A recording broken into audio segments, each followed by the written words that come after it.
But anyway, that's a ton of, those are the big companies doing a lot of big announcements. This is the cool stuff. Teenage engineering. Yeah. The OD-11 speaker. Yeah. You love teenage engineering's keyboard. So I think teenage engineering. They announced this OD-11. It's the OD-11 speaker. It's up to 4 cubes. It's a wireless speaker. Right. You can connect 4 of them for quad sound, which is a total 70s idea. I mean, nobody does this now, and they're definitely doing a throwback. Wait. Was there a 70s quad sound thing? Yeah, that was a thing. Like really? Quad sound was a thing that people pushed like for hi-fis in the 70s. Wow. And they're doing a very retro design. It's actually based on, here it is, based on apparently an old famous Swedish speaker design. Okay. But here's what's cool. The famous design. Here's the thing that I think is cool. So these are wireless. It's using some connection that they're going to have some app that sort of sucks stuff in and then it streams from the unit itself. Sort of like what Google's doing with the Q. Remember the Q? Not really. It was a great doorstop. And it's sort of Sonos-y in the sense that there's going to be some interface for it that is not like you're not just streaming AirPlay somewhere. Right.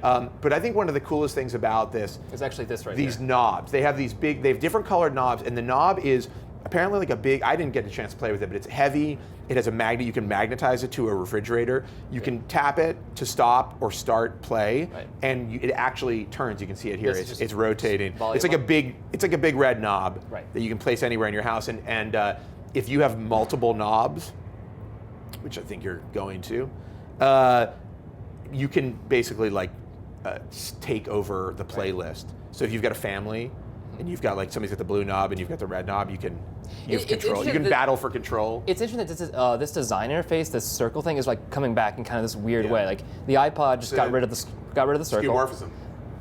But in this case, it's just the real thing. Right, because we had the Nest thermostat that was just push a button, twist it, twist the whole device. Well, we can thank Apple. They got rid of the iPod Touch design. No one cared anymore. People are like, finally we can get back to a physical circular. No, but I think it's really, what I'll say about teenage engineering, they're a very small company. They don't have a lot of products. The products they have made have been for, musicians, essentially. But they are wildly creative, super interesting, beautifully designed products. I don't think there's anybody making such innovative, weird, beautifully designed products. I think they are just at the forefront of this.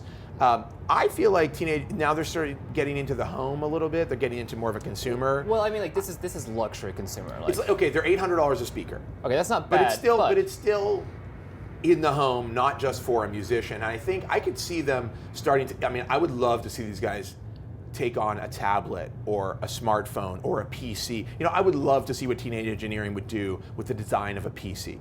I just think that I could see a company like this becoming really pretty important in 10 years. They could be the next Apple. But that's the interesting thing. They have the design chops of Apple. The industrial design chops. Yes. But no, I think that they're as innovative in design right now as Apple was when they're not doing it on such a grand scale. But on the products they're making, particularly when you look at the OP1 and what they've done with it from a software and hardware perspective, it's just wildly creative, beautiful, modern design. And I don't think a lot of people are doing that right now. I'll agree. The industrial design is gorgeous, and the software for what it does is single purpose, largely single purpose. It's great. When you get into tablets and the phones, there's so much more you have to worry about. You're probably using one of those platforms, and it's a software-driven market, which I think they do interesting stuff with software, and I think look at the materials, the coloring, the way they do their buttons and stuff. I think there are places you could go that would be really cool. Right. Maybe a TV from them. A TV. Yeah. A big ceramic white TV. The OT-13. Get on it. Get on it, teenage engineering. Now, this is the story I'm really